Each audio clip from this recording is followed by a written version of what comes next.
আসসালামু আলাইকুম। Sheikh D Abdullah Molla school and college কর্তৃক আয়োজিত অনলাইন ক্লাসে আমি জেবা আক্তার তোমাদের সবাইকে জানাচ্ছি শুভেচ্ছা ও স্বাগত। কেমন আছো প্রিয় শিক্ষার্থীরা? আশা করি ভালো আছো। নবম শ্রেণীর প্রিয় শিক্ষার্থীরা, তোমাদের রসায়ন বিষয়টির যে অধ্যায়গুলো সিলেবাসে আছে তার মধ্যে প্রথম অধ্যায় এবং অষ্টম অধ্যায় আমাদের শ্রদ্ধেয় জনাব শুকুর স্যার, শুকুর প্রধানিয়া, উনি এই দুইটি অধ্যায়ের উপর ক্লাস নিচ্ছেন এবং আমি তোমাদের বাকি দুইটি অধ্যায়, যেটি হয়ে গেল তৃতীয় ও চতুর্থ অধ্যায়, এই দুটির উপরে ক্লাস নিয়েছি। তো বিগত ক্লাসগুলো আমি কিন্তু তোমাদের তৃতীয় অধ্যায়ে তোমাদের ইম্পর্টেন্ট যে বিষয়গুলো ছিল, যে বিষয়গুলো আলোচনা করতে হবে, না করলেই না, এবং পুরো অধ্যায়টাকে সুন্দর করে আমি পর ক্লাস দিয়ে শেষ করে দিয়েছি। আশা করি তোমরা ক্লাসগুলো দেখেছো। যদি না দেখে থাকো, আমার আহ্বান থাকবে তোমরা এই ক্লাসগুলো দেখো, নিজেরা উপকৃত হও এবং নিজেদের জ্ঞানের পরিধিকে আরও বৃদ্ধি করো। নিজে যেমন দেখবে তেমনি নিজের বন্ধুটিকেও তুমি বলতে পারো যে ম্যাডাম ক্লাস দিয়েছে, চলো আমরা ক্লাসটাকে দেখি। শুধু আমার ক্লাস না, আমাদের স্কুলের প্রত্যেক শিক্ষক তোমাদের জন্য বিষয় অনুযায়ী আমাদের যে রুটিন করে দেওয়া হয়েছে, সেই রুটিনের আলোকে আমরা কিন্তু একের পর এক ক্লাস দিয়ে যাচ্ছি। আশা করি তোমরা দেখবে এবং অধ্যায়টিকে অবশ্যই চ্যানেলটিকে অবশ্যই সাবস্ক্রাইব করে রাখবে নতুন ক্লাসের নোটিফিকেশন পাওয়ার জন্য। আমরা কিন্তু শিশু শ্রেণী থেকে একদম 10 পর্যন্ত ক্লাস দিচ্ছি। সো ক্লাসগুলো দেখো, নিজেরা উপকৃত হও, বন্ধুদেরকে উপকৃত করো, নিজের পড়ালেখাকে এগিয়ে নিয়ে যাবে, এই আহ্বান রেখে আজকের ক্লাসটা আমি শুরু করছি। আমাদের তৃতীয় অধ্যায় যেহেতু শেষ, আজকে আমি তোমাদের রসায়ন বিষয়টির চতুর্থ ক্লাস শুরু করব। প্রিয় শিক্ষার্থীরা, চতুর্থ অধ্যায়ের শিরোনাম হচ্ছে পর্যায় সারণী। আজকে আমি তোমাদেরকে এই অধ্যায়টির শুরুর দৃশ্যে কিছু পর্যায় সারণী কীভাবে আবিষ্কৃত হলো এবং এই পর্যায় সারণী আসলে কি, আমি তোমাদেরকে চেষ্টা করব ছোট্ট লেকচারের মাধ্যমে তোমাদেরকে শেষ করে দেওয়ার জন্য। এই অধ্যায়টির উপর আমি মোটামুটি টার্গেট নিয়েছি 5 থেকে 6টি ক্লাস নিব। তোমরা নিয়মিত ক্লাসগুলো দেখলে কেবলমাত্র সেগুলো শেষ করতে পারবে। প্রিয় শিক্ষার্থীরা, আমরা আজকে পর্যায় সারণীর পটভূমি ব্যাকগ্রাউন্ড অফ পিরিয়ডিক টেবিল সম্পর্কে জানব। প্রিয় শিক্ষার্থী, আমরা জানি এখন পর্যন্ত আমাদের আবিষ্কৃত মৌলের সংখ্যা 118টি। পূর্বে কিন্তু এতগুলো মৌল ছিল না। আবিষ্কৃত মৌলের সংখ্যা কত? 118টি। এই 118টি মৌল কিন্তু পূর্বে ছিল না। পূর্বে না থাকার কারণে তখন মৌল সংখ্যা কম ছিল, যে কারণে বিজ্ঞানীরা বিভিন্ন সময় চেষ্টা করেছেন এই মৌলগুলোকে শ্রেণী বিভাগ করে নিজেদের আলোচনার জন্য, যাতে আমরা এই মৌলগুলোকে সঠিকভাবে চিহ্নিত করতে পারি, মৌলগুলো সম্পর্কে সংক্ষিপ্তভাবে জানতে পারি। এই জন্য তারা এই মৌলগুলোকে বিভক্তকরণ তথা শ্রেণীকরণের জন্য চেষ্টা চালিয়ে গেছেন। এই চেষ্টা সর্বপ্রথম যিনি শুরু করেছিলেন তিনি হচ্ছেন বিজ্ঞানী ল্যাভোইসিয়ে। যিনি 1789 সালে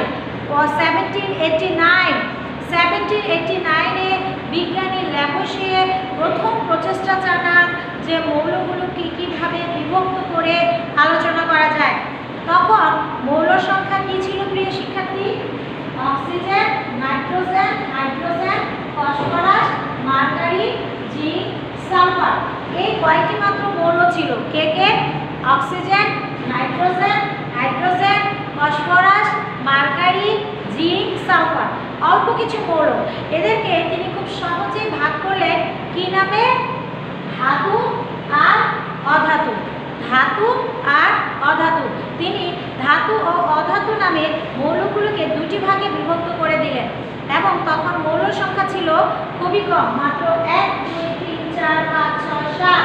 মাত্র মৌল সংখ্যা ছিল 7টি।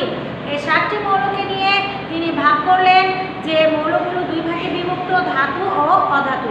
তোমাদেরকে আরেকটি কথা বলি, ধাতুগুলোকে তৎকালীন সময় বলা হতো উৎকৃষ্ট মৌল আর অধাতুগুলোকে বলা হতো নিকৃষ্ট মৌল। এবার আমরা বিজ্ঞানী ল্যাভোইসিয়ে তার প্রচেষ্টা চালানোর পরবর্তী ইতিহাস জানব। বিজ্ঞানী ল্যাভোইসিয়ে এই প্রচেষ্টা চালানোর পর বিজ্ঞানী জোভে রাইনার তার প্রচেষ্টা চালান। তিনি কত সালে প্রচেষ্টা চালান? 1829 সালে।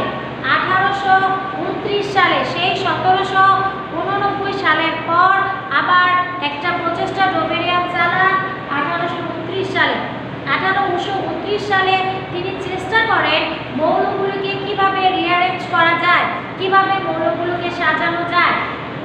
তিনি অনেকগুলো মৌল থাকলেও কেবলমাত্র 3টি মৌল নিয়ে এটি প্রচেষ্টা চালিয়েছিলেন। অর্থাৎ বিজ্ঞানী জোবেরিয়ান 3টি করে মৌল নিয়ে আলোচনা করেছিলেন।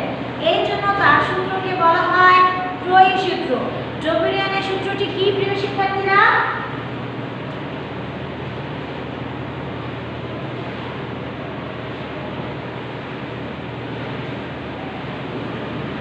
জোবেরিয়ানের সূত্রটি হচ্ছে জোবেরিয়ানের ত্রয়ী সূত্র। জোবেরিয়ানের সূত্রটিকে কি বলা হয়? জোবেরিয়ানের ত্রয়ী সূত্র। তিনি বলেছিলেন যে 3টি মৌলকে নিয়ে তিনি কাজ করেছিলেন। কিভাবে? 3টি মৌল, যে কটা মৌলই নাও আবিষ্কৃত থাক না কেন, তৎকালীন কেবলমাত্র 3টি মৌলের ক্ষেত্রে এই সূত্র প্রযোজ্য হতো। কেবলমাত্র 3টা না, আসলে বুঝাচ্ছি আমি যে 3টি মৌল করে তুমি যদি এই সূত্রটাকে প্রয়োগ করো তাহলে হয়তো বা দেখা যাবে এই সূত্রটা প্রয়োগ করা যায়। তিনি বলেছেন মৌলসমূহের পারমাণবিক ভর, তুমি যদি যে কোনো 3টা মৌল, আমি যে কোনো 3টা মৌল হিসাবে এখানে বেছে নিয়েছি ক্লোরিন, ব্রোমিন আর আয়োডিন। তিনি এই 3টি মৌলকে নিয়ে পরীক্ষা করে দেখেছিলেন যে প্রথম ও তৃতীয় মৌলের পারমাণবিক ভরের গড় অর্থাৎ অর্ধেক তার তৃতীয় মৌলের ভরের কাছাকাছি।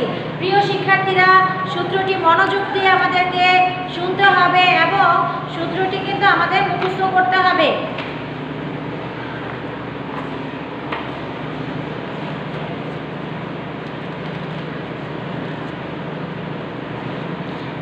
প্রিয় শিক্ষার্থীরা, আমি বইটা বের করার জন্য একটু সময় লেগে গেল। তোমাদেরকে দেখিয়ে দিচ্ছি যে তোমরা বইয়ের কোথায় এগুলোকে খুঁজে পাবে। বইটি নিশ্চয়ই হাতের কাছে আছে, নিয়ে বসেছো। এই যে দেখো, প্রথমে বিজ্ঞানী ল্যাভোইসিয়ে, পরবর্তী বিজ্ঞানী জোবেরিয়ানের কথা বলেছেন। তিনি বলেছেন দ্বিতীয় মৌলের পারমাণবিক ভর প্রথম ও তৃতীয় মৌলের পারমাণবিক ভরের যোগফলের অর্ধেক বা তার কাছাকাছি।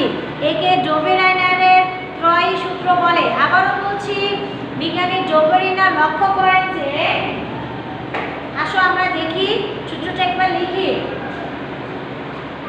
দ্বিতীয় মৌলের পারমাণবিক ভর প্রথম ও তৃতীয় মৌলের পারমাণবিক ভরের যোগফলের অর্ধেক বা কাছাকাছি। দ্বিতীয় মৌলে 2 নম্বর মৌল, আমরা হচ্ছে ক্লোরিন আর ব্রোমিন আয়োডিন 2টা মৌল নিয়েছি। এই দ্বিতীয় মৌলের পারমাণবিক ভর প্রথম অর্থাৎ ক্লোরিনের ভর আর আয়োডিনের ভরের যোগফল অর্ধেক করে তার কাছাকাছি হবে। চলো দেখি তার এই সূত্রটি আসলে প্রযোজ্য হয়েছিল কিনা। তার একটি প্রমাণ আমরা দেখে নেই। ক্লোরিনের ভর হচ্ছে 35.5। ক্লোরিনের ভর কত? 35.5। আর আয়োডিনের ভর হচ্ছে 127 ভাগ 2। তাহলে আমরা যোগ যদি করি 0.5 127 এর সাথে 35 যোগ 7 5 12 হাতে 162.5। এটাকে 2 দিয়ে ভাগ করো। 2 দিয়ে ভাগ করলে কত আসে প্রিয় শিক্ষার্থীরা? স্কুলে ক্লাস নিলে যা হয় আর কি, গার্জিয়ান এসেছিল তাই একটু কথা বলতে হলো। এখন প্রিয় শিক্ষার্থীরা, আমরা এটাকে যখন যোগ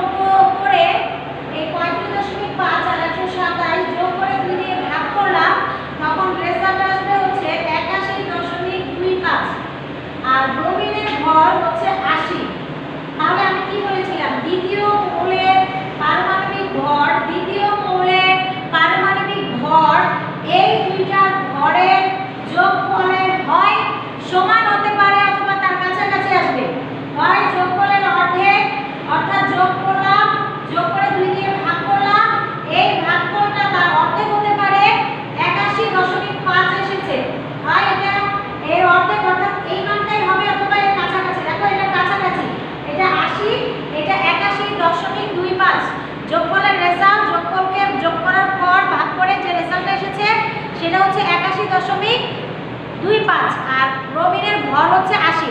তাহলে আমরা বলতে পারি যে এই সূত্রটা কেবলমাত্র যে কোনো 3টি মৌলকে নিয়ে তুমি এই খেলাটা খেলতে পারো। যে কোনো 3টা মৌলকে নিবা, প্রথম আর তৃতীয়। তুমি যদি বলো যে ম্যাডাম আমি অক্সিজেন নিতে চাই, কার্বন, নাইট্রোজেন, অক্সিজেন যেহেতু পাশাপাশি আছে, আমি এই 3টাকে নিতে চাই, ওকে তুমি নাও।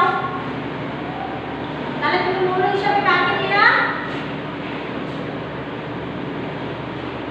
মৌল হিসাবে তুমি নিলা কার্বন, নাইট্রোজেন, অক্সিজেন। তাহলে কার্বনের ভর 12, অক্সিজেনের ভর 16। তাহলে 12 আর 16 যোগ করো, যোগ করে 2 দিয়ে ভাগ করো, 12 অক্সিজেনের 12 আর কার্বনের 16 দিয়ে ভাগ করো। তাহলে এখানে রেজাল্ট আসবে 6 আর 2 8, 1 1 2 আর 2 দিয়ে ভাগ করো 1 14। নাইট্রোজেনের ভর কিন্তু 14। দেখেছো? অর্থাৎ যে কোনো 3টা মৌলকে নিয়ে প্রথম আর তৃতীয় মৌলের পারমাণবিক ভরটাকে যোগ করে 2 দিয়ে ভাগ করলে সেই রেজাল্টটা দ্বিতীয় মৌলের পারমাণবিক ভরে হয় কাছাকাছি হবে, আর না হলে তার মানটাই হবে। তাহলে প্রিয় শিক্ষার্থীরা, আমরা কি পেলাম? জবলিনের ত্রয়ী সূত্রটাকে আমরা বুঝতে পারলাম। জবলিনের ত্রয়ী সূত্রটা হচ্ছে দ্বিতীয় মৌলের পারমাণবিক ভর প্রথম ও তৃতীয় মৌলের পারমাণবিক ভরের যোগফলের অর্ধেক বা তার কাছাকাছি। বিজ্ঞানী জবলিনের পর যিনি এই মৌলগুলোকে সাজানোর চেষ্টা করেন তিনি হচ্ছেন বিজ্ঞানী নিউল্যান্ড। বিজ্ঞানী নিউল্যান্ড 1864 সালে তিনি এই সাজানোর প্রচেষ্টা চালান। তিনি মৌলগুলোকে সাজান হচ্ছে 8টি করে মৌল। তিনি বলেন যে তুমি যে কোনো মৌলকে নিয়ে সাজাও না কেন, 18তম মৌলে যে তার কি হবে, 8তম মৌলে 18টি বলে ফেলেছি, নিউল্যান্ডের অষ্টক মানে 8, তিনি 8টি মৌলকে নিয়ে কাজ করেন। কয়টি মৌলকে নিয়ে? 8টি মৌলকে নিয়ে কাজ করেন। এবং এই 8টি মৌলের ক্ষেত্রে তিনি যে মিলের কথা বলেন, তুমি প্রত্যেকটা মৌলকে গুণে গুণে তার 8 নম্বর মৌলে যখন যাবা তখন তার ধর্মগত মিল তুমি লক্ষ্য করবে। এটাও কিন্তু তোমাদের বইয়ে আছে, বইয়ে দেখো পৃষ্ঠা নাম্বার হচ্ছে 61 পেজে আছে। দেখো বলেছে 1829 সালে বিজ্ঞানী নিউল্যান্ড, 1864 সালে বিজ্ঞানী নিউল্যান্ড অষ্টক সূত্র নামে একটি সূত্র প্রদান করেন। তিনি বলেন এই সূত্র অনুযায়ী মৌলগুলোকে যদি তাদের পারমাণবিক ভরের ছোট থেকে ক্রম অনুযায়ী ক্রমান্বয়ে সাজানো যায়, পারমাণবিক ভরের ছোট থেকে বড় দিকে যদি তুমি সাজাতে পারো তাহলে তাদের অষ্টম মৌলে ধর্মের পুনরাবৃত্তি লক্ষ্য করা যাবে। আবারও বলছি যে ভরের অষ্টম মৌলে তাদের মিল লক্ষ্য করা যাবে। আমরা দেখো একটা 8টা মৌলকে সাজাই, যেমন দেখো lithium, beryllium, boron, carbon, nitrogen, oxygen, chlorine, নিয়ন।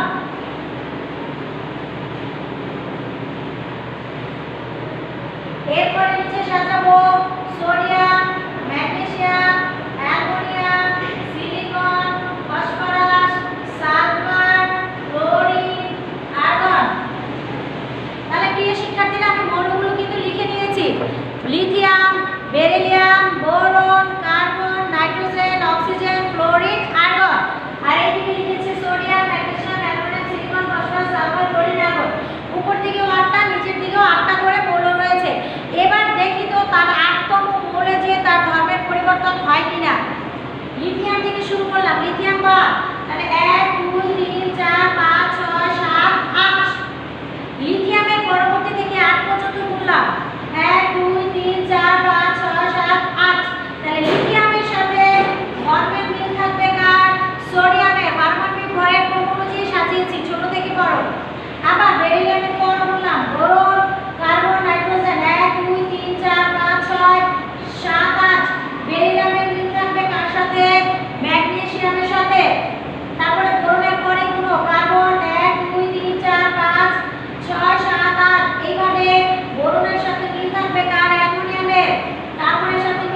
মিল লক্ষ্য করা যাবে। তাহলে আমরা এখানেও তাই দেখলাম।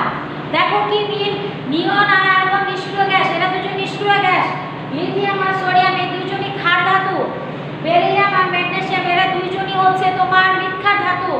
এরপরে ক্লোরিন আর ক্লোরিন এরা হচ্ছে হ্যালোজেন।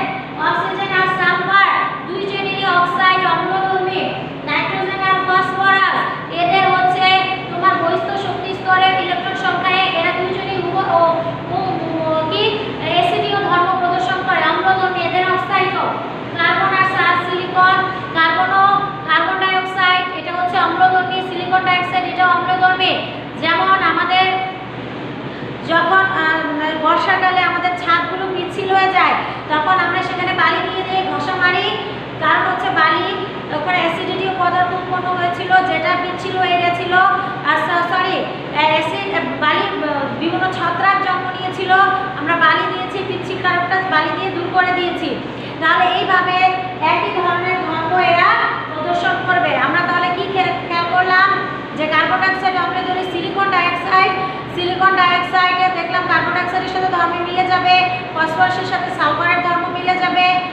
তারপরে হচ্ছে ফসফরাসের সাথে নাইট্রোজেন, কার সাথে মিল খুঁজে পেলাম, লিথিয়ামের সাথে সোডিয়ামের, বেরিলিয়ামের সাথে ম্যাগনেসিয়ামের, বোরনের সাথে অ্যালুমিনিয়ামের, কার্বনের সাথে সিলিকনের, নাইট্রোজেনের সাথে ফসফরাসের, অক্সিজেনের সাথে সালফার, ক্লোরিনের সাথে ক্লোরিন, নিয়নের সাথে আর্গন। এই প্রত্যেকটার ক্ষেত্রে ধর্মগত মিল আছে। নিয়ন আর্গন নিষ্ক্রিয় গ্যাস, লিথিয়াম সোডিয়াম ক্ষার ধাতু, তারপরে হচ্ছে বেরিলিয়াম ম্যাগনেসিয়াম মৃৎক্ষার ধাতু, বোরন অ্যালুমিনিয়াম এরা হচ্ছে তোমার বোরন অ্যালুমিনিয়াম এরা হচ্ছে ধাতু।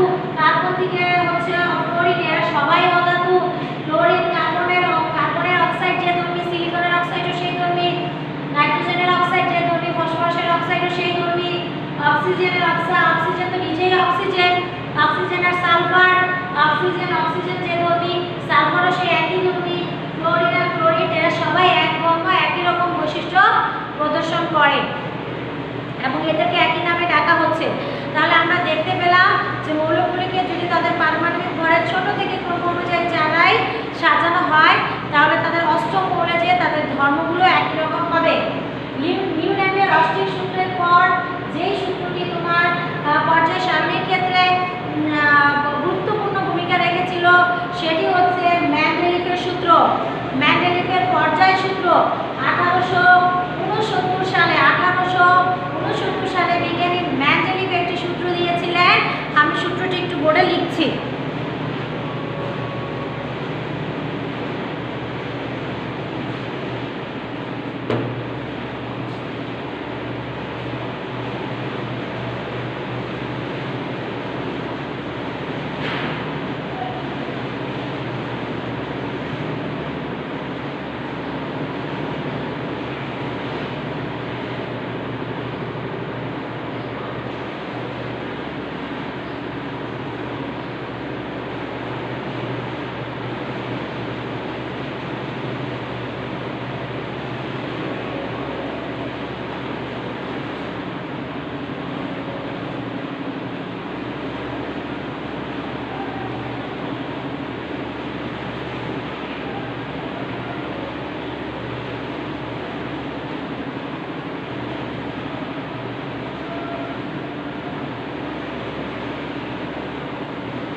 প্রিয় শিক্ষার্থীরা খেয়াল করো তিনি কি সূত্র দিয়েছেন। মৌলসমূহের ভৌত ও রাসায়নিক ধর্মাবলী, তাদের পারমাণবিক ভরের ক্রম অনুযায়ী আবর্তিত হয়। অর্থাৎ মৌলগুলোকে যদি আমি তাদের পারমাণবিক ভর অনুযায়ী ক্রমানুযায়ী সাজাই তাহলে তাদের ভৌত ও রাসায়নিক ধর্মগুলি পর্যায়ক্রমে একের পর এক চেঞ্জ হতে থাকবে। তাহলে এই সূত্রটা দিয়েছিলেন বিজ্ঞানী মেন্ডেলিফ 1869 সালে, 1869 সালে। তখন মাত্র 63টি। এই 63টি মৌলকে তিনি 12টি আনুভূমিক সারি ও 8টি খাড়া স্তম্ভ। Look at this, 1 2 1 2 3 4 5 6 7 8। আর এইদিকে 1 2 3 4 5 6 7 8 9 10 11 12।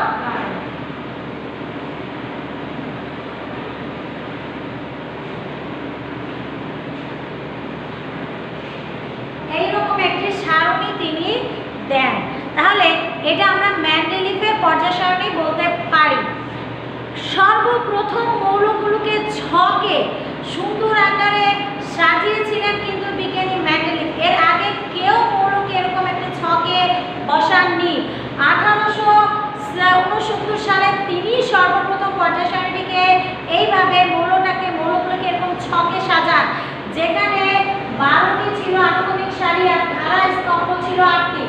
এখানে 8টি আর এদিকে 12টি। এইভাবে তিনি সারিতে সাজান এবং তিনি 63টি মৌলকে সাজানোর পর কিছু ঘর তার ফাঁকা ছিল। তিনি ভবিষ্যৎবাণী করেছিলেন যে ভবিষ্যতে আরও মৌল হয়তোবা আবিষ্কৃত হবে এবং আমরা দেখতে পেরেছি যে 63টি মৌল কিন্তু স্থির নয়। এখন 118টা মৌল আবিষ্কৃত হয়েছে, হয়তোবা ভবিষ্যতে আরও মৌল আবিষ্কৃত হতে পারে। তাহলে 118টা মৌল পর্যন্ত গেল। এখানে 63টা মৌল ছিল। তিনি বললেন কি যে মৌলসমূহের ভৌত ও রাসায়নিক ধর্মাবলী তাদের পারমাণবিক ভরের ক্রম অনুযায়ী আবর্তিত হবে। ভর অনুযায়ী একে একে তাদের ভৌত ও রাসায়নিক ধর্মাবলী পরিবর্তিত হবে। প্রিয় শিক্ষার্থীরা, তার এই ধারণাটিকে বেসিক করে পরবর্তীতে কিছু সমস্যার সৃষ্টি হয়। তার এই তথ্যটার উপরে কিছু সমস্যা যখন ভর অনুযায়ী সাজানো হয় তখন একটি সমস্যা লক্ষ্য করা যায়। কি সমস্যা সে প্রিয় শিক্ষার্থীরা? লক্ষ্য করা যায় যে ক্রিপ্টন আর পটাশিয়াম, ক্রিপ্টন একটি নিষ্ক্রিয় গ্যাস আর পটাশিয়াম হচ্ছে সক্রিয় ধাতু। ভর একজনের 39 আর একজনের 40, একজনের 39 আর একজনের 40। ধর্ম কিন্তু দুইজনের পুরোপুরি উল্টা। একজন নিষ্ক্রিয়, একজন একইভাবে রাসায়নিক বিক্রিয়ায় অংশগ্রহণ করতে চায় না বা করেই না, আর্গন করেই না। আর পটাশিয়াম সে হচ্ছে খুবই সক্রিয়, সে বন্ধন গঠন বা বিক্রিয়া করার জন্য প্রস্তুত থাকে সবসময়। দুজন বিপরীত মেরুর দুই বাসিন্দা, এদেরকে পারমাণবিক ভর অনুযায়ী যদি সাজানো হয় পটাশিয়াম 39 ক্রিপ্টন 40 একদম সাথে সাথে রাখতে হয়, অর্থাৎ একজনের পরে আরেকজন। এটা কখনোই হয় না। আগুন আর পানি একসাথে রাখা যায় না। আগুন যেমন সব জ্বালায় যায় আর পানি সব ঠান্ডা করে দেয়, দুজন পাশাপাশি থাকতে পারে না। ঠিক একইভাবে বিজ্ঞানীরা বললেন যে এই একটা দ্বন্দ্বর কারণে আমরা এটাকে মানতে পারলাম না। এই পারমাণবিক ভর অনুযায়ী মৌলগুলোকে সাজালে এই সমস্যা দেখা যায়। হয়তোবা তারাই দুইটা দেখেছে, এরকম হয়তোবা আরও একাধিক সমস্যা সৃষ্টি হতে পারে। এই জন্য পরবর্তীতে বিজ্ঞানী মোসেল এটাকে জাস্ট সংশোধন করে দিলেন। মেন্ডেলিভের সূত্রকে কে সংশোধন করে দিলেন প্রিয় শিক্ষার্থীরা? বিজ্ঞানী মোসেল। এই জন্য মোসেলের সূত্রকে পর্যায় সারণীর সংশোধিত সূত্র বলা হয়। সংশোধিত সূত্র বলা হয়। সংশোধিত সূত্র বলা হয়। এই সংশোধিত সূত্রটা সংশোধনটা কি করেছিল? সংশোধনটা শুরু করেছিল এই যে পারমাণবিক ভর, এই পারমাণবিক ভরের জায়গায় কি বলেছিলেন? পারমাণবিক সংখ্যা। পারমাণবিক ভরটার জায়গায় তিনি শুধু সংখ্যার কথা বললেন এবং দেখা গেল এভাবে মৌলকে এখন পর্যন্ত 118টা মৌলকে যে সাজানো হচ্ছে তেমন কোনো সমস্যা হচ্ছে না। মূলত পারমাণবিক ভর অনুযায়ী মৌলগুলিকে সাজালে আসলে মৌলগুলিকে সাজানো যায়। তবে পারমাণবিক সংখ্যার পরবর্তী ধাপে যখন মৌলগুলোর ইলেকট্রন বিন্যাস আবিষ্কার হয়ে গেল তখন দেখা গেল পারমাণবিক সংখ্যার যে ইলেকট্রন বিন্যাস অনুযায়ী মৌলগুলোকে সাজালে আরও বেশি সুবিধা পাওয়া যায়। তাই আধুনিক পর্যায় সারণীর মূল ভিত্তি কিন্তু পারমাণবিক সংখ্যা নয়,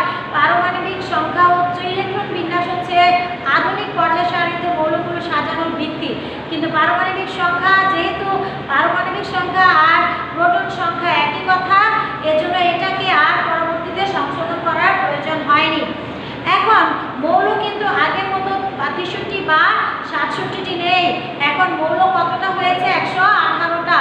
তাই বিশ্ববাসী খেয়াল লক্ষ্য করলেন যে বিভিন্ন কাজের যেমন একটা সংস্থা প্রয়োজন, তেমনি আমাদের কেমিস্ট্রিরও একটা সংস্থা প্রয়োজন।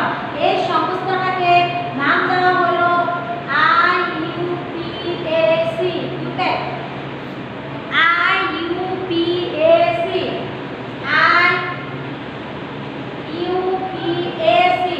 International union of pure applied chemistry. আবারও বলছি, ইউনিয়ন অফ ইন্টারন্যাশনাল, আইতে হচ্ছে ইন্টারন্যাশনাল, ইউতে হচ্ছে ইউনিয়ন, ইন্টারন্যাশনাল ইউনিয়ন অফ, পিতে হচ্ছে পিওর, পি থেকে pure, international union of pure applied